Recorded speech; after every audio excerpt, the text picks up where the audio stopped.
இந்த மண்ணுக்காகவும் மக்களுக்காகவும் நம்ம விவசாயிகள் பாதிக்கிற இந்த திட்டத்துக்கு எதிராக சட்ட போராட்டம் நடத்தவும் தயங்க மாட்டோம்னு சொல்லியிருந்தோம். அதை இங்க உங்க முன்னாடி ரொம்ப ஸ்ட்ராங்கா வலியுறுத்துறேன்.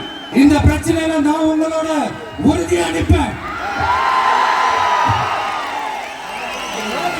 இன்னொரு முக்கியமான விஷயம், நம்ம ஆண்டுகிட்டு இருக்கிற ஒன்றிய அரசுக்கும் மாநில அரசுக்கும் நான் சொல்லணும்னு நினைக்கிறேன். நான் இங்க வளர்ச்சிக்கு எதிரானவெல்லாம் கிடையாது. ஏர்போர்ட்டை வரக்கூடாதுன்னு நான் சொல்லல, இந்த இடத்துல வரக்கூடாதுன்னு நான் சொல்றேன். இதை நான் சொல்லலன்னு இவன் வளர்ச்சிக்கு எதிரானவன் அப்படி இப்படின்னு சொல்லி ஒரு கதையை கட்டி ஆரம்பிச்சிருவாங்க. சரி, நமக்கு அதை பத்தி எல்லாம் கவலை இல்லை. மெய்ங்க எல்லாத்துக்கும் மேல இன்னைக்கு இந்த பூமியில வாழ்ற எல்லா உயிரினங்களோட இருப்பையும் புவி வெப்பமயமாதல் பயமுறுத்திட்டு இருக்கு. அதனுடைய ரிசல்ட் தான் ஒவ்வொரு வருஷமும் இந்த மழை காலத்துல வெள்ளத்துல சென்னை சிட்டி எப்படி தத்தளிச்சுக்கிட்டு இருக்கிறத நம்ம பாக்குறோம்.